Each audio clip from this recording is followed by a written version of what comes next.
이게 뭐야? 이 폐허 속에 아이가 있잖아. 30년 전 폭풍 후에 아내와 아들을 잃고 빈 바다 앞에 살아온 늙은 어부 한복출. 쓰나미가 휩쓸고 간 새벽, 그는 무너진 잔해 아래에서 비단 포대기에 감싸인 6살 소년을 발견했습니다. 그런데 이 아이 보통 아이가 아니었어요. 한 번 본 어망 매듭을 그대로 따라 묶고 바닷물 한 모금으로 그날의 어종을 마치는 천재 소년이었습니다. 그 작은 손에 쥐어진 만년필 뚜껑 하나가 8년 뒤 대한민국을 발칵 뒤집을 줄 늙은 어부는 꿈에도 알지 못했어요. 과연 이 소년의 충격적인 정체는 무엇이었을까요? 영상이 시작되기 전 구독과 좋아요 부탁드립니다. 시청하고 계신 지역을 댓글로 남겨주시면 그 소중한 공간에 행복이 가득하기를 기원하겠습니다. 2017년 3월 11일 새벽 4시, 강원도 동쪽 끝 작은 섬 백도의 하늘은 아직 깜깜했습니다. 마을은 깊은 잠에 빠져 있었고 바람조차 숨을 죽인 듯 고요했어요. 그런데 그 정막을 깨고 마을 한가운데 확성기에서 갑작스러운 사이렌이 울려 퍼지기 시작했습니다. 길고 날카로운 소리. 한 번도 들어본 적 없는 사람의 등골을 서늘하게 만드는 그런 소리였어요. 낡은 단칸방. 64살의 늙은 어부 한복출은 그 소리에 눈을 번쩍 떴습니다. 평생 바다와 함께 살아온 그였습니다. 그 소리가 무엇을 뜻하는지 그는 누구보다 먼저 알아챘어요. 해일이었습니다. 그것도 아주 큰 해일. 복출은 떨리는 손으로 옷을 챙겨 입었습니다. 굳은 살로 거칠어진 손이 자꾸만 미끄러졌어요. 30년 전 똑같은 새벽이었습니다. 만삭의 아내가 산통을 느껴 읍내 병원으로 향하던 그 폭풍 후 치던 새벽. 그날 아내와 5살이던 어린 아들은 뒤집힌 어선과 함께 바다 깊은 곳으로 영영 사라져버렸습니다. 그 후로 30년 동안 그는 매일 새벽 부두에 나가 빈 바다를 향해 절을 올렸고 매일 밤 소주 한 병으로 잠을 청했습니다. 그런데 지금 그 새벽이 다시 찾아온 것 같았어요. 똑같은 사이렌, 똑같은 가슴이 무너지는 느낌. 복출은 입술을 깨물며 문을 박차고 나갔습니다. 마을 사람들은 이미 산 위 대피소를 향해 달리고 있었습니다. 노인들을 부축하는 청년들, 우는 아이를 안고 뛰는 엄마들. 그 무리 속에서 복출만이 반대 방향으로 달리고 있었어요. 부두로 자신의 낡은 어선 복수노를 묶어두기 위해서였습니다. 그 배는 그에게 단순한 배가 아니었어요. 30년 동안 빈 바다를 향해 절하며 버텨온 그의 마지막 자존심이자 마지막 가족 같은 존재였습니다. 부두에 도착했을 때 복출은 그것을 보았습니다. 수평선 너머에서 솟아오르는 거대한 검은 산. 그것은 파도가 아니었어요. 파도라는 단어로는 부족했습니다. 마치 바다 자체가 통째로 일어서서 마을을 향해 걸어오는 것 같았죠. 복출의 입에서 짧은 신음이 새어나왔습니다. 아이고, 그 한마디를 채 끝내기도 전에 첫 번째 거대한 검은 파도가 방파제를 넘어왔습니다. 복출은 어선 밧줄을 잡은 채 그대로 물살에 휩쓸렸어요. 짠물이 입안으로 쏟아져 들어왔고 정신이 까마득해지는 순간 그는 무언가에 부딪혀 마을 안쪽 어딘가로 처박혔습니다. 얼마나 시간이 흘렀을까요? 복출이 천천히 눈을 떴을 때 그가 본 것은 지옥이었습니다. 백도의 절반이 사라져 있었어요.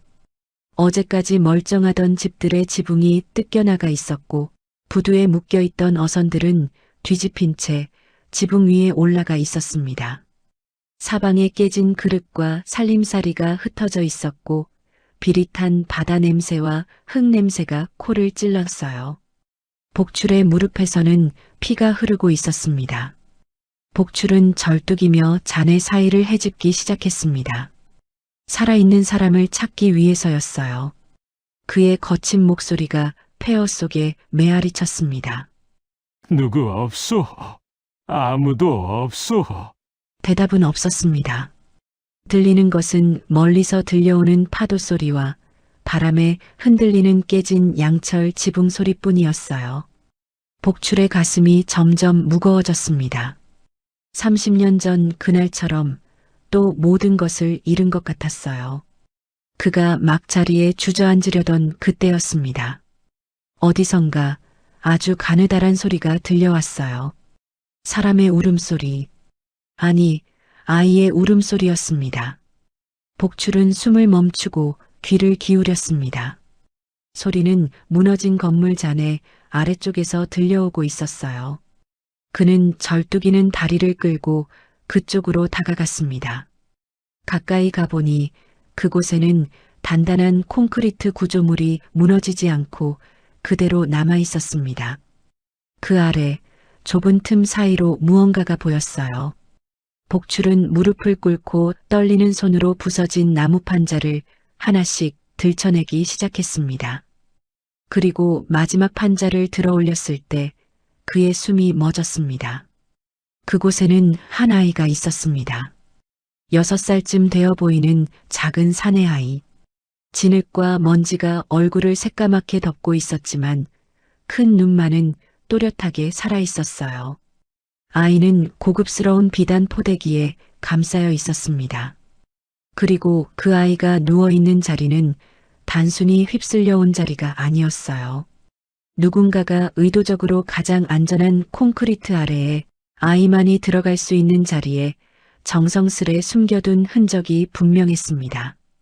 복출의 가슴이 철렁 내려앉았어요. 누군가가 이 아이를 살리기 위해 마지막 순간까지 손을 쓴 것이었습니다. 이 아이는 누가 일부러 여기 두고 간 거요? 복출이 혼잣말로 중얼거리는 그 순간 멀리서 다시 사이렌이 울렸습니다. 첫 번째 사이렌과는 다른 더 짧고 더 다급한 소리였어요. 곧이어 확성기에서 안내방송이 흘러나왔습니다. 5분 후 두 번째 파도 도착, 즉시 대피하라. 다시 한번 알린다. 5분 후 두 번째 파도가 도착한다. 복출의 등에 식은땀이 흘렀습니다. 시간이 없었어요. 그는 아이에게 손을 뻗었습니다. 그런데 그 작은 아이가 6살짜리 어린 것이 죽으림을 다해 그의 손을 밀쳐냈습니다. 작은 두 손으로 콘크리트 바닥을 움켜쥐며 절규했어요. 안 돼요. 안 돼요. 엄마가 절대 여기서 움직이지 말랬어요. 엄마가요. 복출은 가슴이 갈라지는 것 같았습니다. 그러나 시간이 없었어요. 그는 아이의 작은 어깨를 잡고 단호하게 말했습니다. 애야, 지금 안 가면 우리 둘 다 죽어. 아저씨가 너 살리려는 거다. 그리고 강제로 아이를 안아 올렸습니다. 그 순간 아이의 작은 손에서 무언가가 툭 떨어졌어요. 작고 반짝이는 어떤 물건. 그것은 진흙 속으로 빨려들 듯 박혀 들어갔습니다. 아이가 비명에 가까운 소리를 질렀습니다. 그거 안 돼요. 그거 절대 잃어버리면 안 돼요. 엄마가 그게 제 진짜 이름이라고. 복출은 망설일 시간이 없었습니다. 한 손으로 아이를 끌어안은 채 다른 손을 진흙 속에 쑤셔 넣어 더듬었어요. 차갑고 단단한 무언가가 손끝에 닿았습니다. 그는 그것을 끄집어 올렸습니다. 진흙을 털어내자 작은 금색 물건의 정체가 드러났어요. 그것은 만년필 뚜껑이었습니다. 아주 정교하게 만들어진 고급스러운 만년필 뚜껑.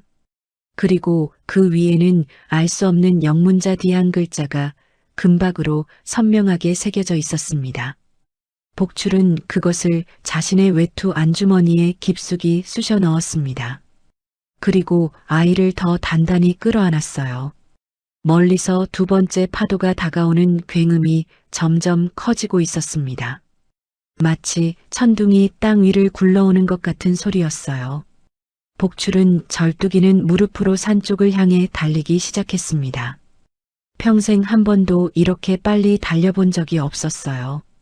무릎이 비명을 질렀고 폐가 터질 것만 같았습니다.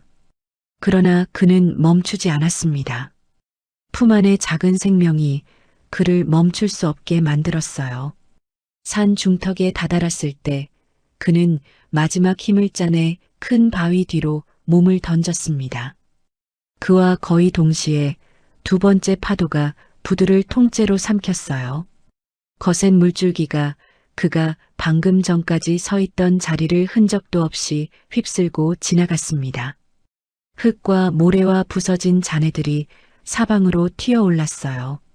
얼마나 시간이 흘렀을까요? 거센 물소리가 잦아들고 잠시의 침묵이 찾아왔습니다. 복출과 아이는 바위 뒤에 웅크린 채 함께 떨고 있었어요. 두 사람의 거친 숨소리만이 그 자리에 남아 있었습니다. 복출은 떨리는 손으로 아이의 진흙 묻은 작은 얼굴을 천천히 닦아주기 시작했습니다. 거친 손바닥이 작은 볼을 쓸어내릴 때마다 아이의 큰 눈에서 굵은 눈물이 또르르 흘러내렸어요. 그러다 아이는 흐느끼기 시작했습니다. 그리고 처음으로 또렷한 한마디를 입에 올렸어요. 아저씨, 큰 배에서요. 무서운 아저씨가요. 우리 엄마를. 그 한마디에 복출의 가슴이 다시 한번 철렁 내려앉았습니다.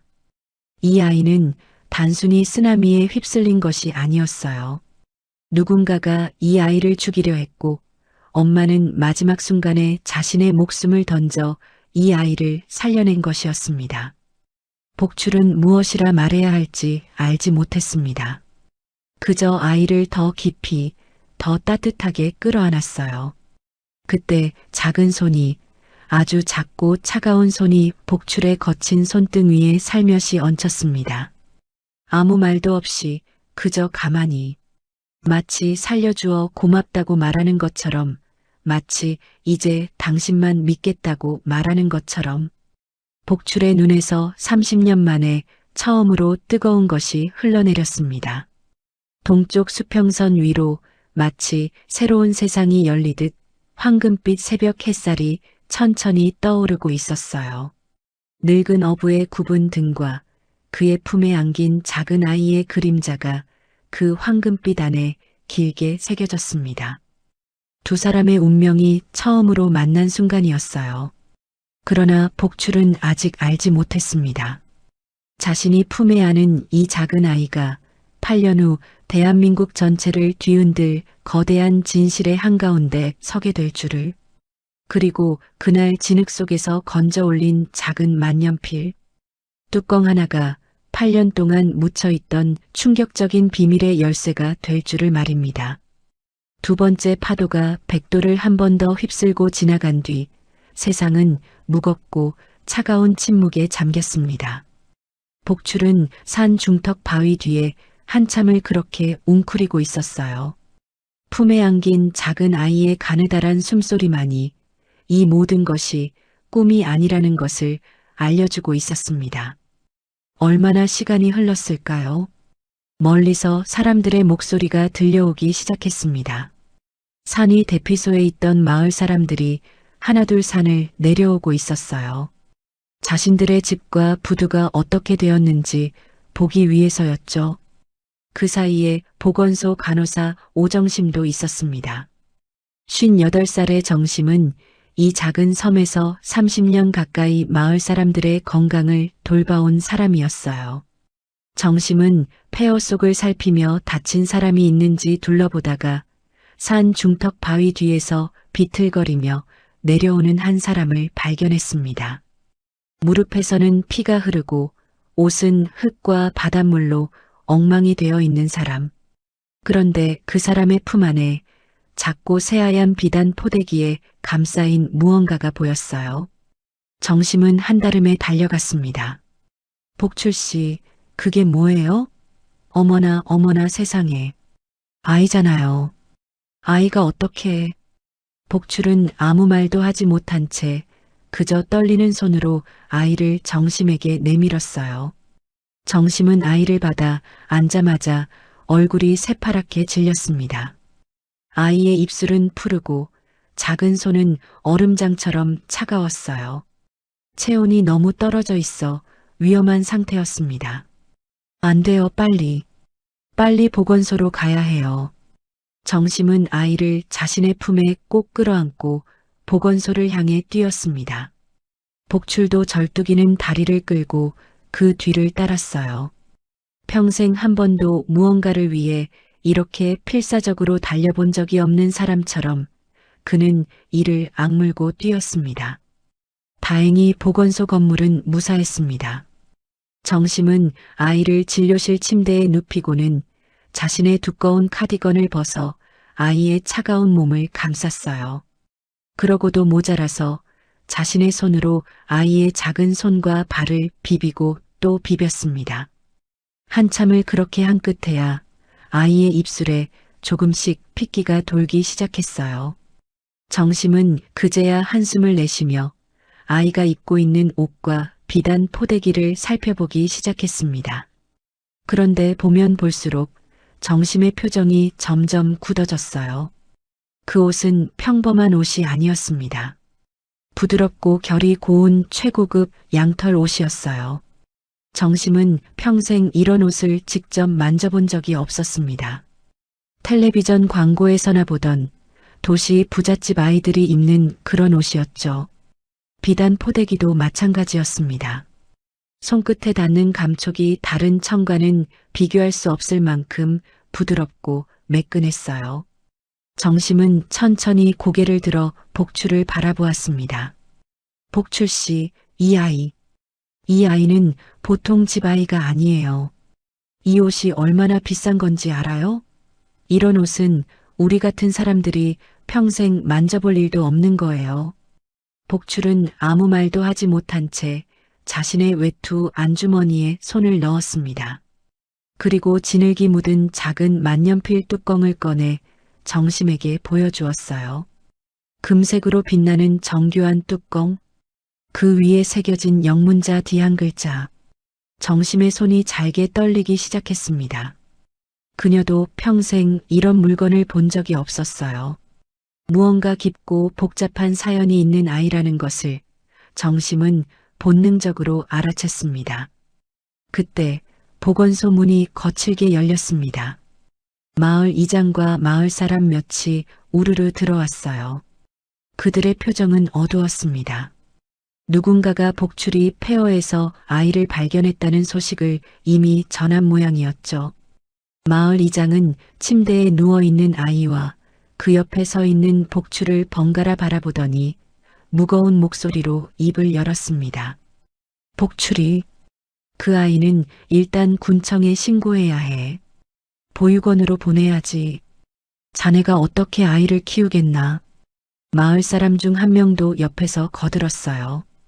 이장님 말이 맞아. 복출이 자네 형편에. 자네 자신도 챙기기 힘든 처지에 무슨 아이를. 그 말이 비수처럼 복출의 가슴에 박혔습니다. 사실이었어요. 그는 가난한 어부였습니다. 매일 새벽 멸치를 잡아 겨우 입에 풀칠하는 처지였어요. 게다가 마을 사람들 사이에서 그의 별명은 다른 것도 아닌 미친 복출이었습니다. 복출의 머릿속에 30년 전 그날의 기억이 다시 떠올랐습니다. 만삭의 아내가 산통을 느끼던 그 새벽. 읍내 병원으로 가기 위해 어선에 아내와 5살 아들을 태우고 출발했던 그 폭풍 후 갑자기 휘몰아친 거센 바람에 배가 뒤집혔고 정신을 차렸을 때 그의 손에는 아무것도 남아있지 않았습니다. 아내도 뱃속의 둘째도 그리고 사랑하던 5살 아들도 모두 그날 바다가 가져가 버렸어요. 그날 이후 복출의 삶은 멈춰버렸습니다. 매일 새벽 빈 부두에 나가 빈 바다를 향해 절을 올렸고 매일 밤 소주 한 병으로 잠을 청했어요. 마을 사람들은 그를 미친 복출이라 부르며 멀리했습니다. 동네 아이들은 그를 보면 도망쳤고 부녀의 아주머니들은 그가 지나가면 혀를 차며 고개를 돌렸어요. 30년 동안 그는 살아있지만 살아있지 않은 사람이었습니다. 그런데 오늘 새벽 그의 텅 비어 있던 두 손에 작은 생명이 안겼어요. 30년 동안 한 번도 느껴보지 못한 따뜻함이 그의 가슴 속 깊은 곳을 천천히 채우고 있었습니다. 복출은 천천히 고개를 들었습니다. 그의 거친 두 눈에 굳은 결심이 떠올라 있었어요. 그러더니 갑자기 마을 사람들 앞에서 무릎을 꿇었습니다.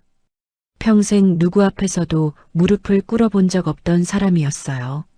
마을 사람들이 깜짝 놀라 한 발짝씩 물러섰습니다. 이장님, 그리고 마을 분들, 부탁드립니다. 이 아이는 제가 키우게 해주십시오. 복출의 목소리는 떨리고 있었지만 그 안에는 어떤 단단한 무엇이 들어 있었어요. 그가 다시 입을 열었습니다. 저는 30년 동안 죽은 사람처럼 살았습니다. 30년 동안 아무 이유 없이 그저 숨만 쉬며 살았어요. 그런데 오늘 새벽 이 아이가 제 손에 안겼습니다. 이건 우연이 아닙니다. 제 마지막 기회입니다. 이 마지막 기회를 제발 빼앗지 말아 주십시오. 마을 사람들은 아무 말도 하지 못했습니다. 평생 복출이 이렇게 길게 말하는 것을 본 적이 없었어요. 평생 복출이 이렇게 누군가에게 매달리는 것을 본 적이 없었습니다. 그때였어요. 침대 위에 누워있던 작은 아이가 천천히 고개를 돌렸습니다. 그리고 복출을 향해 작고 떨리는 손을 내밀었어요. 마치 자신을 두고 가지 말라는 듯이 작은 손이 복출의 거친 손을 꼭 잡았습니다. 아이는 작은 입술을 달싹이며 가까스로 한마디를 했어요. 아저씨, 가지 마세요.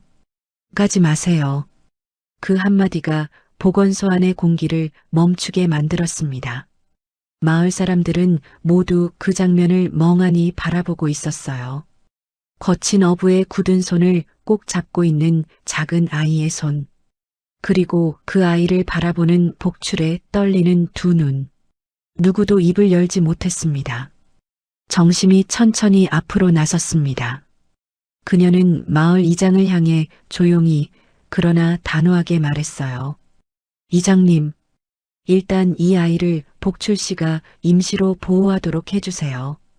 아이의 건강이 회복될 때까지만이라도요. 군청 신고는 그 이후에 천천히 해도 늦지 않아요. 지금 이 아이를 다른 곳으로 옮기는 건 너무 위험해요. 정심도 사실 외로운 사람이었습니다. 그녀는 평생 결혼을 하지 않고 혼자 살아왔어요. 어머니가 오랫동안 치매를 앓으셨거든요. 30년 동안 어머니를 간병하면서 자신의 청춘을 모두 보냈고 어머니가 돌아가신 후에도 이 작은 섬을 떠나지 못했습니다. 떠날 곳도 없었고 떠날 이유도 없었어요. 그래서 정심은 알았습니다. 복출의 마음이 어떤 마음인지를, 외로운 사람만이 알 수 있는 그 깊은 외로움을. 마을 이장은 잠시 망설이다가 결국 한숨을 내쉬며 고개를 끄덕였습니다. 알겠네. 일단 아이가 회복할 때까지는 자네에게 맡기지. 그 이후 일은 그때 가서 다시 이야기하세. 마을 사람들이 하나둘 보건소를 떠난 뒤 보건소 안에는 복출과 정심 그리고 침대 위에 작은 아이만이 남았습니다. 정심은 아이의 이마를 한 번 더 짚어보고는 복출을 향해 작게 미소 지었어요. 이제 집에 가도 될 것 같아요. 아이는 따뜻한 곳에서 푹 재워야 해요. 복출은 천천히 아이를 안아들었습니다. 아이는 어느새 그의 품에 머리를 기대고 새근새근 잠이 들어 있었어요. 그 작은 숨소리가 복출의 가슴을 가득 채웠습니다. 보건소를 나와 자신의 낡은 집으로 향하는 길. 복출은 부두 끝에 잠시 멈춰섰습니다. 집 마루 밑에 늘 숨겨두던 것이 떠올랐기 때문이었어요. 30년 동안 매일 밤 그를 잠들게 해주던 친구. 소주병이었습니다. 복출은 집 안으로 들어가 마루 밑에 깊숙이 숨겨두었던 소주병들을 꺼냈어요. 1병, 2병, 3병, 모두 5병이었습니다. 그는 그것들을 모두 들고 다시 부두 끝으로 향했어요. 그리고 1병씩, 1병씩 어두운 바다를 향해 던지기 시작했습니다. 풍덩, 풍덩. 소주병이 검은 바닷물 속으로 사라질 때마다 복출의 가슴 속에 30년 동안 쌓여있던 무언가도 함께 가라앉는 것 같았어요.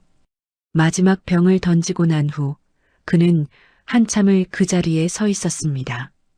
동쪽 하늘은 이제 완전히 밝아져 있었고 그의 품 안에서는 작은 아이가 평화롭게 잠들어 있었어요. 복출의 무릎이 갑자기 시큰거리기 시작했습니다. 평생 그를 괴롭혀온 그 무릎이었어요. 복출은 아이를 더 단단히 끌어안으며 작은 목소리로 혼자 중얼거렸습니다. 이 다리로 얼마나 더 배를 몰 수 있을까?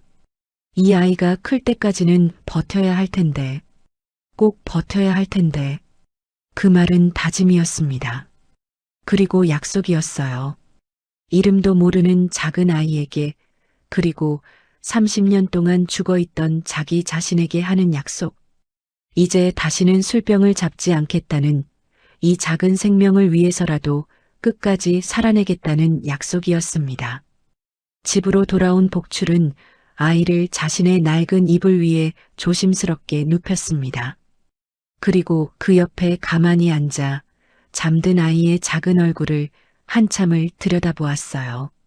30년 만에 이 낡은 집에 다시 작은 숨소리가 채워지고 있었습니다. 그러나 복출은 아직 알지 못했어요. 자신이 품에 안은 이 작은 아이가 어떤 무서운 비밀을 안고 있는지를, 그리고 8년 후 그 비밀이 어떻게 그의 인생을 송두리째 흔들어 놓을지를 말입니다. 다음 날 아침이 밝았습니다. 백도의 폐허는 여전히 끔찍했지만 마을 사람들은 하나둘 자리를 털고 일어나 무너진 집들을 손보기 시작했어요. 그 무거운 분위기 속에서 복출은 평소와는 전혀 다른 길을 걷고 있었습니다. 그는 작은 아이의 손을 꼭 잡고 읍내로 향하는 첫 배에 올라타고 있었어요. 목적지는 면사무소였습니다. 호적에 이 아이를 자신의 양자로 올리기 위해서였죠. 복출은 평생 면사무소라는 곳에 가본 적이 거의 없었습니다. 어쩌다 가야 할 일이 있어도 그는 늘 미루고 미루던 사람이었어요. 그런데 오늘은 달랐습니다. 한시도 지체할 수 없었어요. 누군가 이 아이를 빼앗아 갈까봐 그게 너무 무서웠습니다. 면사무소에 도착한 복출은 호적계 직원 앞에 섰습니다. 직원은 복출의 거친 행색과 그의 손을 잡고 있는 작은 아이를 번갈아 바라보더니 의아한 표정을 지었어요. 어르신, 무슨 일로 오셨어요? 복출은 떨리는 목소리로 그러나 단호하게 입을 열었습니다. 이 아이를 내 호적에 올리려고 왔소. 양자로 드리려고. 직원의 눈이 동그래졌습니다. 그는 서류를 뒤적이며 다시 물었어요. 양자요? 친자가 아닌데 어떻게 호적에 올리시려고요? 아이의 출생증명서나 부모님 동의서가 있어야 하는데요. 복출의 가슴이 철렁 내려앉았습니다. 그런 것이 있을 리 없었어요. 이 아이는 쓰나미 폐허에서 발견된 부모도 이름도 알 수 없는 아이였으니까요. 복출이 무어라 대답해야 할지 몰라 입을 다물고 있을 때 정심이 급히 면사무소 문을 열고 들어왔습니다. 손에는 종이 한 장이 들려 있었어요. 어젯밤 정심이 미리 작성해둔 아이 발견 신고서였습니다. 정심은 직원에게 신고서를 내밀며 차분하게 설명했어요. 어제 새벽 쓰나미 현장에서 발견된 아이라는 것, 보호자가 없는 상태로 발견되었다는 것, 그리고 한복출이 발견자이자 고 의사를 밝혔다는 것까지. 직원은 한참을 서류를 들여다보더니 결국 천천히 고개를 끄덕였습니다. 임시 양자 등록 절차가 시작되었어요. 아이 이름은 뭐로 하시겠어요? 직원의 그 물음에 복출은 멈칫했습니다. 사실 아이는 자기 이름을 또렷이 기억하지 못하고 있었어요. 어제 보건소에서 정심이 아무리 물어봐도 아이는 그저 작은 머리를 갸웃거리며 이렇게만 대답했습니다. 엄마가 부르던 이름이 있었는데요. 잘 모르겠어요. 잊어버렸어요. 6살밖에 안 된 작은 아이가 자기 이름조차 또렷이 떠올리지 못한다는 사실이 복출의 가슴을 찢어 놓았습니다. 얼마나 큰 충격을 받았으면 자신의 이름조차 기억에서 지워버린 걸까요? 복출은 한참을 망설이다가 천천히 무릎을 굽혀 아이의 작은 어깨에 손을 얹었습니다. 그리고 아이의 눈을 똑바로 바라보며 부드럽게 물었어요. 애야, 내 이름 아저씨가 새로 지어줘도 되겠냐? 아이는 큰 눈을 깜빡이며 복출을 한참 바라보았습니다. 그러더니 작은 고개를 천천히 끄덕였어요. 복출은 잠시 눈을 감았습니다. 어떤 이름이 좋을까? 이 아이를 살려준 것은 결국 바다였어요. 어제 새벽 그 거대한 검은 파도 속에서도 이 아이는 살아남았습니다. 마치 바다가 이 아이만은 살려두어야 한다고 결심한 것처럼요. 복출은 천천히 눈을 떴습니다. 그리고 직원을 향해 한 글자 또박또박 말했어요. 이바다. 이 아이의 이름은 이바다요. 바다가 살려준 아이라는 뜻이요. 직원은 그 이름을 서류에 천천히 적어 넣었습니다. 이바다. 그 순간부터 이름 모를 작은 아이는 한복출의 양자 이바다가 되었어요. 면사무소를 나오는 길, 작은 아이는 복출의 거친 손을 꼭 잡고 걷고 있었습니다. 그러다 갑자기 걸음을 멈추더니 복출을 올려다보았어요. 그 큰 눈에 무언가 두려움 같은 것이 어려 있었습니다. 작은 입술이 떨리며 아이는 조심스럽게 한마디를 했어요. 아버지, 저 이제 진짜 아저씨 아들이에요? 아버지. 그 한마디가 복출의 가슴 깊은 곳을 강하게 두드렸습니다. 30년 만에 듣는 그 말이었어요.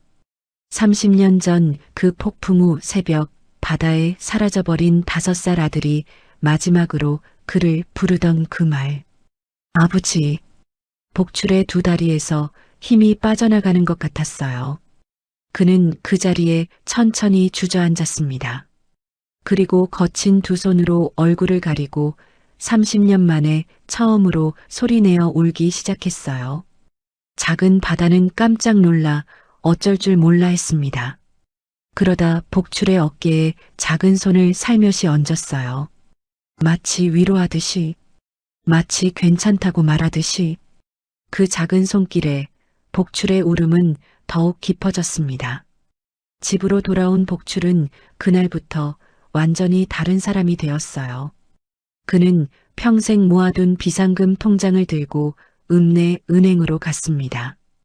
그 통장에는 30년 동안 한 푼, 두 푼 모은 돈이 들어 있었어요. 사실은 죽기 전에 마지막으로 아내와 아들의 무덤이라도 제대로 만들어주고 싶어서 모아둔 돈이었습니다. 그러나 복출은 망설임 없이 그 돈을 모두 인출했어요. 읍내 시장에서 그는 작은 아이의 새 옷과 신발을 샀습니다. 평생 자신의 옷도 변변한 것을 사본 적이 없는 복출이었어요. 그런 그가 아동복 가게에서 가장 따뜻해 보이는 점퍼를 골랐고 가장 푹신해 보이는 운동화를 골랐습니다.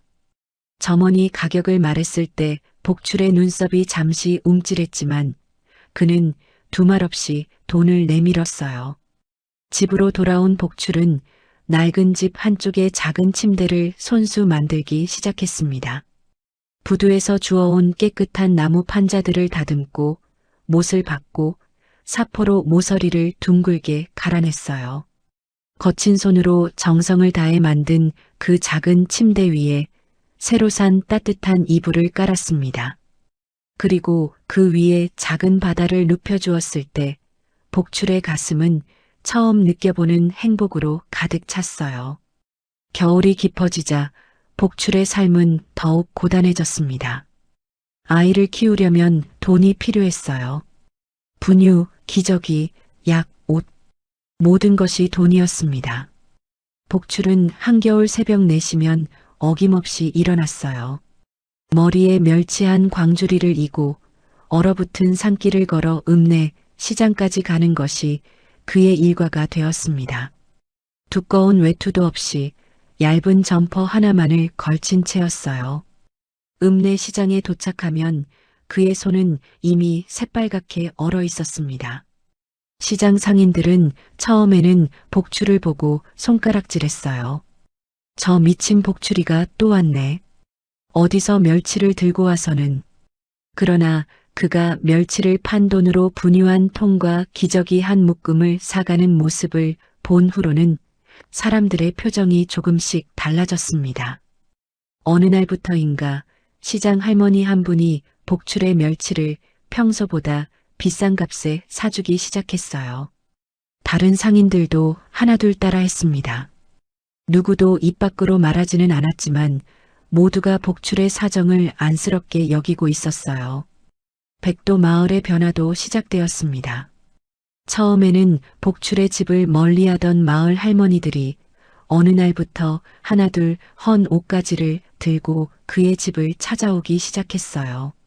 손주들이 입던 옷이라며 손수 짠 작은 양말이라며 누군가 만든 작은 모자라며 그렇게 작은 바다의 옷장이 조금씩 채워졌습니다. 작은 바다는 새 집에 잘 적응해 갔습니다. 낮에는 복출을 따라다니며 갈매기를 보고 웃었고 밤에는 따뜻한 침대 위에서 푹 잠들었어요. 그러나 가끔, 아주 가끔 잠꼬대를 했습니다. 작은 입술이 떨리며 흘러나오는 그 한마디는 늘 똑같았어요. 엄마, 무서워요. 엄마. 그 잠꼬대를 들을 때마다 복출은 잠든 아이의 머리를 조심스럽게 쓰다듬어 주었습니다. 무언가가 이 작은 가슴 속에 깊이 박혀 있다는 것을 그는 알았어요. 그러나 무엇인지는 알 수 없었습니다. 그저 곁에 있어주는 것, 그것밖에 그가 할 수 있는 일은 없었어요. 어느 폭설이 내리던 한밤중이었습니다. 작은 바다가 갑자기 고열로 신음하기 시작했어요. 작은 몸이 불덩이처럼 뜨거웠습니다. 복출은 어찌할 바를 몰라 발을 동동 굴렀어요. 한겨울 새벽 백도에는 의사가 없었습니다. 복출은 떨리는 손으로 정심에게 전화를 걸었어요. 정심이, 우리 바다가. 복출의 목소리는 거의 울음에 가까웠습니다.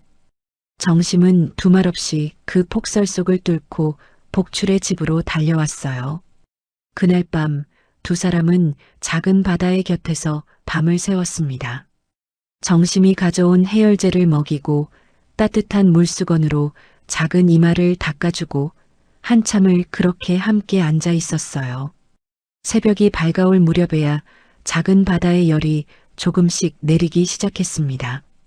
복출은 정심의 손을 잡으며 떨리는 목소리로 말했어요. 정심이, 고맙다. 정말 고맙다. 정심은 작게 웃으며 고개를 저었습니다. 복출 씨, 그런 말 마세요. 저도 외로운 사람이에요. 이 아이 옆에서 함께 밤을 새우는 게 저도 좋아요. 정말로요. 그 말 속에 깊은 외로움이 묻어 있었습니다.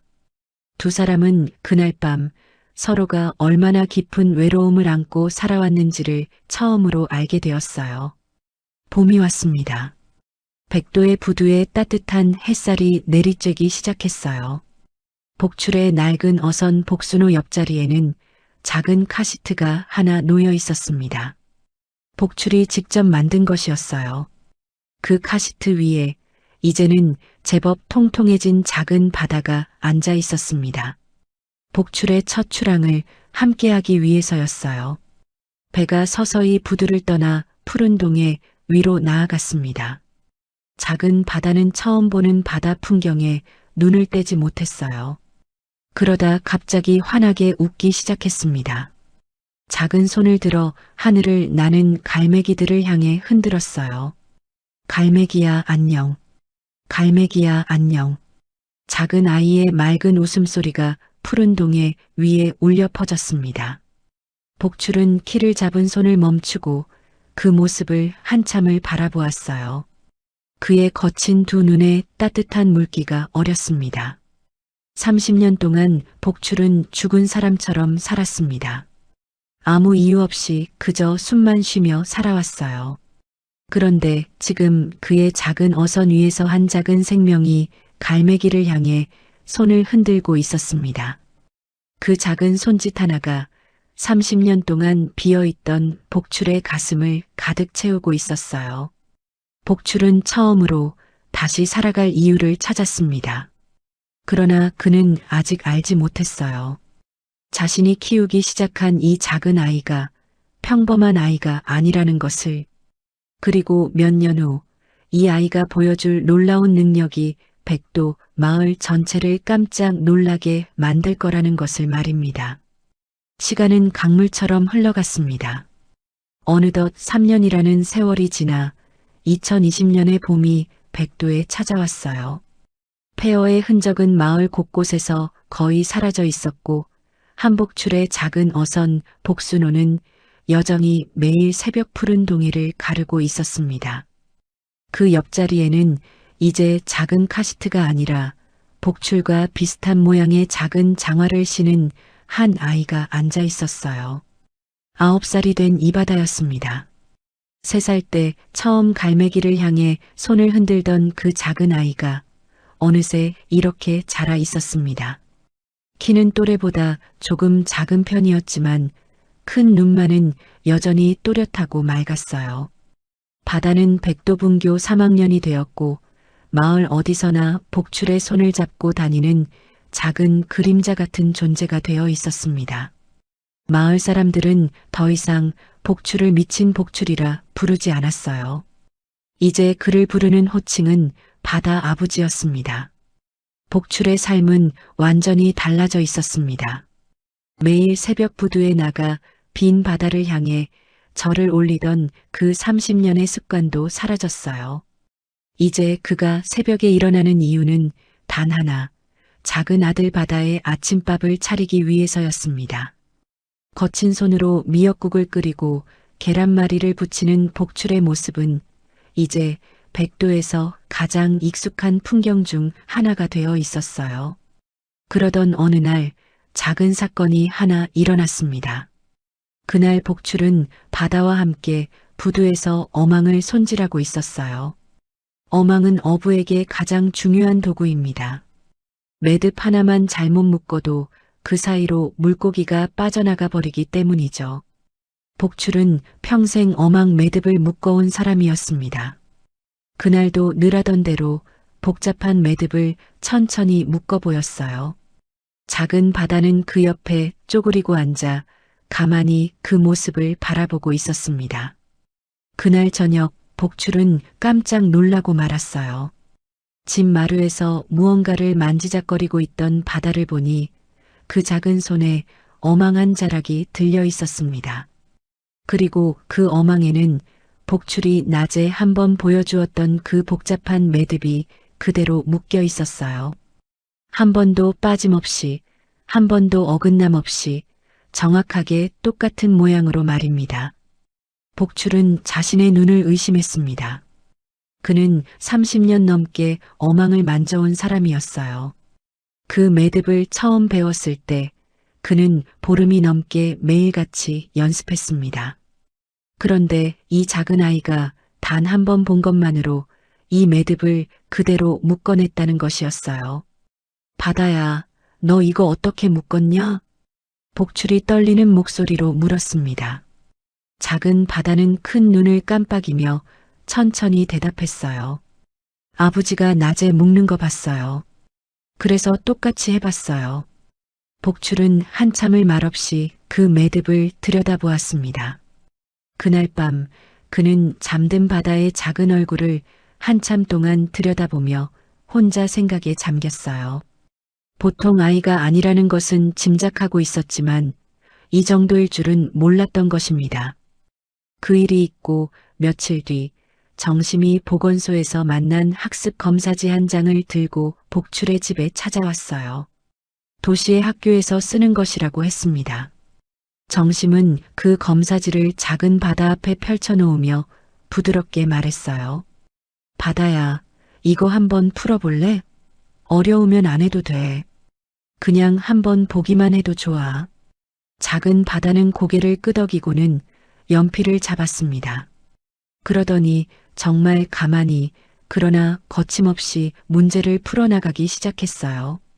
정심은 옆에서 그 모습을 지켜보다가 점점 입이 벌어졌습니다. 그 검사지는 사실 중학교 1학년 수준의 문제들이었어요. 그런데 9살밖에 되지 않은 작은 바다가 단 한 문제도 틀리지 않고 모두 풀어내고 있었습니다. 그것도 단숨에 한 번의 망설임도 없이 말입니다. 정심의 손이 잘게 떨리기 시작했어요. 그녀는 몇 번이나 검사지를 다시 보고 또 다시 보았습니다. 틀린 곳은 정말 한 군데도 없었어요. 정심은 천천히 고개를 들어 복출을 바라보았습니다. 복출 씨, 이 아이는 보통 아이가 아니에요. 이건 정말이에요. 그 말에 복출은 그저 고개를 떨궜습니다. 그도 이미 알고 있었어요. 그러나 그 사실을 다른 사람에게 인정받는 것이 왜 이리 두려운지 그 자신도 알 수 없었습니다. 그러나 그 모든 일은 그의 늦여름에 일어난 사건에 비하면 아무것도 아니었어요. 그날은 백도의 모든 어선이 출항을 준비하던 평범한 새벽이었습니다. 일기예보는 맑음이었고 바람도 잔잔했어요. 어부들은 서로 인사를 주고받으며 부지런히 그물을 챙기고 있었습니다. 복출도 그날 멸치잡이를 나갈 준비를 하고 있었어요. 그때였습니다. 복출의 바짓가랑이를 누군가 잡아당겼어요. 내려다보니 작은 바다가 그를 올려다보고 있었습니다. 그런데 그 작은 얼굴이 평소와 달랐어요. 두 눈에는 분명한 두려움이 어려 있었고 작은 입술이 떨리고 있었습니다.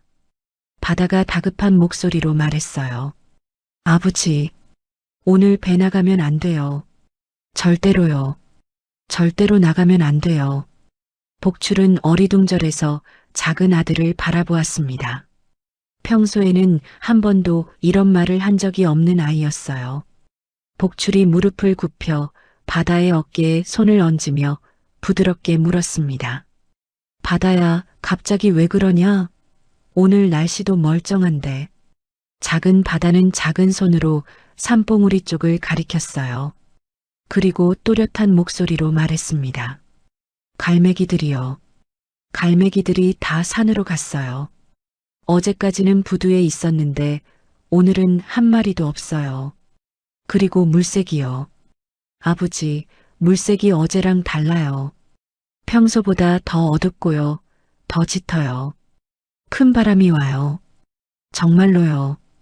복출은 천천히 고개를 들어 산봉우리를 바라보았습니다. 그의 두 눈이 천천히 커졌어요. 정말이었습니다. 평소에 부두에 가득하던 갈매기들이 오늘은 단 한 마리도 보이지 않았어요. 모두 산봉우리 쪽으로 이동해 있었습니다.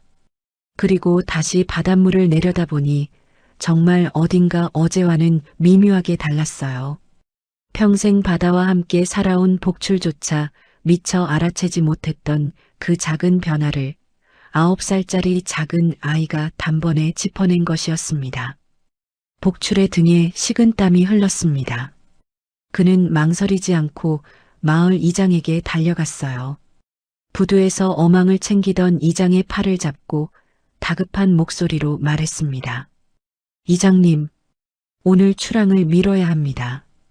우리 바다가 그러는데 큰 바람이 온답니다. 이장은 복출의 말을 듣더니 어이없다는 표정을 지었어요. 복출이 자네 또 이상한 소리 하는구만. 일기예보 보면 오늘 종일 맑음이라는데 자네 아들이 무슨 기상청이라도 되나? 옆에 있던 다른 어부들도 키득키득 웃었습니다. 복출은 얼굴이 붉어졌지만 물러서지 않았어요. 그러나 결국 아무도 그의 말을 믿지 않았습니다. 모든 어선이 평소처럼 부두를 떠나기 시작했어요. 복출만이 자신의 어선 복순호를 부두에 단단히 묶어두었습니다. 다른 어부들은 그를 보며 혀를 차며 떠나갔어요. 그날 오후 2시쯤이었습니다. 갑자기 백도 앞바다 위의 하늘이 어두워지기 시작했어요. 잔잔하던 바다 위에 갑작스러운 돌풍이 휘몰아치기 시작했습니다. 일기예보에는 단 한마디도 없던 갑작스러운 기상 변화였어요. 출항했던 어선들의 무전기가 일제히 터졌습니다. 다급한 목소리들이 사방에서 들려왔어요. 마을에서는 비상이 걸렸습니다. 어선 2척이 풍랑에 휩쓸려 좌초될 위기에 놓였다는 소식이었어요. 마을 사람들은 모두 부두로 달려나갔습니다. 다행히 그날 저녁 어선들은 가까스로 마지막 순간에 풍랑을 피해 부두로 돌아올 수 있었어요. 그러나 어부들의 얼굴은 모두 새파랗게 질려 있었습니다. 한 어부는 부두에 내리자마자 그 자리에 주저앉아 한참을 울었어요. 죽음의 문턱까지 갔다가 돌아온 사람의 얼굴이었습니다. 그날 밤 백도 마을은 발칵 뒤집혔습니다. 마을 사람들이 하나둘 복출의 집 앞에 모여들기 시작했어요. 모두 한 가지 질문을 들고 있었습니다. 그 작은 아이가 어떻게 그것을 미리 알았느냐는 것이었어요. 복출은 그저 묵묵히 사람들의 말을 듣고만 있었습니다. 그의 가슴은 자랑스러움과 두려움이 동시에 뒤엉켜 복잡했어요. 마을 사람들이 모두 돌아간 후 정심이 복출의 집에 남아 있었습니다. 두 사람은 잠든 작은 바다의 머리맡에 함께 앉아 있었어요. 정심이 천천히 입을 열었습니다. 복출 씨, 이 아이는요, 이대로 백도의 둘아이가 아니에요. 이 아이의 재능이 너무 아까워요. 큰 도시 학교에 보내야 해요. 좋은 선생님들 밑에서 배워야 해요. 정말로요. 복출은 한참을 말없이 잠든 작은 아들의 얼굴을 들여다보았습니다. 그러더니 천천히 그러나 단호하게 고개를 저었어요. 안 돼. 내 새끼는 그냥 어부 아들이면 돼. 큰 학교 가면, 큰 도시 가면 누가 이 아이를 지켜주겠나? 누가 이 아이 옆에 있어주겠나? 나는 내 새끼를 내 옆에 두고 싶어. 내 눈에 보이는 곳에 두고 싶어. 정심은 더 이상 아무 말도 하지 못했습니다. 복출의 그 말 속에 숨겨진 두려움을 그녀는 알 것 같았어요. 30년 전에 이미 가족을 한번 잃어본 사람의 두려움. 다시는 누구도 잃지 않겠다는 그 깊은 두려움. 그것을 정심도 가만히 이해하고 있었습니다. 그러나 그날 밤 복출은 한참을 잠들지 못했어요. 그는 잠든 작은 바다의 작은 얼굴을 오래오래 들여다보았습니다. 그리고 마음 깊은 곳에서 한 가지 의문이 천천히 떠올랐어요. 처음에는 외면하려 했던 그 의문이었습니다. 이 아이는 도대체 어디서 온 걸까? 누가 그 폐허에 가장 안전한 콘크리트 아래에 일부러 이 아이를 숨겨둔 걸까? 이 아이의 진짜 부모는 누구일까? 이 아이의 그 비범한 머리는 도대체 누구를 닮은 것일까? 복출은 천천히 자리에서 일어났습니다. 그리고 옷장 깊숙한 곳에서 작은 천주머니를 꺼냈어요. 그 안에는 3년 동안 단 한 번도 꺼내본 적이 없는 작은 물건이 들어 있었습니다. 진흙이 닦여 이제는 금빛으로 반짝이는 영문자 뒤 한 글자가 새겨진 만년필 뚜껑이었어요. 복출은 어두운 등불 아래에서 그 작은 물건을 한참을 들여다보았습니다. 그의 거친 손가락이 차가운 금속의 표면을 천천히 쓸어내렸어요. 그 순간 그는 분명히 느꼈습니다. 이 만년필 뚜껑이 언젠가는 이 작은 아이의 진짜 정체를 밝혀낼 열쇠가 될 거라는 것을. 그리고 그날이 오면 자신의 모든 평화로운 일상이 송두리째 뒤흔들릴지도 모른다는 것을 말입니다. 복출은 다시 그 만년필 뚜껑을 천주머니에 넣어 옷장 깊숙한 곳에 숨겼습니다. 그리고 잠든 작은 아들 곁으로 돌아와 그 작은 손을 살며시 잡았어요. 그러나 그는 아직 알지 못했습니다. 그 운명의 날이 생각보다 훨씬 더 가까이 다가오고 있다는 것을 말입니다. 다시 시간이 흘러 2023년의 가을이 백도에 찾아왔습니다. 그 작은 아이가 복출의 품에 안겨 있던 그날로부터 어느덧 6년이라는 세월이 지나 있었어요. 작은 바다는 어느덧 12살이 되어 백도 분교 6학년에 다니고 있었습니다. 키도 제법 자라 복출의 어깨 정도까지 올라왔고 이제는 어선 위에서 그물을 직접 끌어당길 줄도 아는 어엿한 어부의 아들이 되어 있었어요. 복출의 무릎은 그동안 많이 나빠져 있었습니다. 새벽에 일어날 때마다 무릎이 시큰거렸고 비 오는 날에는 절뚝이며 걸을 정도였어요. 그러나 그는 한 번도 아프다는 내색을 하지 않았습니다. 어린 바다 앞에서만큼은 늘 강한 아버지이고 싶었기 때문이었죠. 어느 평범한 저녁이었습니다. 복출의 낡은 집 거실에는 따뜻한 백열등이 켜져 있었고 부엌에서는 정심이 끓여놓고 간 미역국 냄새가 은은하게 풍기고 있었어요. 정심은 이제 거의 매일같이 복출의 집을 드나들고 있었습니다. 두 사람은 특별한 약속을 한 사이는 아니었지만 어느새 서로에게 가족 같은 존재가 되어 있었어요. 복출은 부엌에서 저녁상을 차리고 있었고 작은 바다는 거실 한쪽에 앉아 텔레비전을 보고 있었습니다. 텔레비전에서는 마침 저녁 뉴스가 흘러나오고 있었어요. 평소에는 별 관심 없이 흘려듣던 그런 뉴스였습니다. 그런데 그날만은 달랐어요. 화면에 한 거대한 그룹의 신년 행사 장면이 비춰졌습니다. 수많은 양복 입은 사람들이 모여 있는 그런 자리였어요. 그들 뒤에 거대한 그룹 로고가 걸려 있었습니다. 그리고 그 로고 한가운데에 영문자 D 한 글자가 큼직하게 새겨져 있었어요. 작은 바다의 숨이 그 순간 멎었습니다. 그 큰 눈이 점점 커지더니 손에 쥐고 있던 작은 과자가 바닥으로 툭 떨어졌어요. 어디선가 본 모양이었습니다. 분명히 어디선가 본 적이 있는 그 글자였어요. 그러나 어디서였을까요? 작은 바다의 머릿속이 어지러워지기 시작했습니다. 그리고 그 다음 순간 작은 바다의 머릿속에서 무언가가 폭발하듯 터져나왔어요. 6년 동안 깊은 곳에 잠들어 있던 기억들이 마치 둑이 터진 것처럼 한꺼번에 쏟아져 나왔습니다. 흔들리는 큰 배의 갑판이 보였습니다. 사람들의 비명소리가 들렸어요. 그리고 한 여자의 얼굴이 떠올랐습니다. 자신을 향해 다급하게 무언가를 외치고 있는 여자. 엄마였어요. 엄마가 그를 어딘가 작고 좁은 공간에 밀어넣고 있었습니다. 식기 보관함이었어요. 그릇들을 모두 빼낸 빈 식기 보관함 안에 엄마의 마지막 손길이 그의 작은 머리를 한번 쓰다듬었습니다. 그리고 엄마는 무언가 작은 물건을 그의 손에 쥐어주었어요. 차갑고 단단한 무언가였습니다. 그 다음 장면에는 한 남자가 있었습니다. 양복을 입은 차가운 미소를 짓고 있는 그 남자. 그 남자가 갑판 위에 서 있었어요.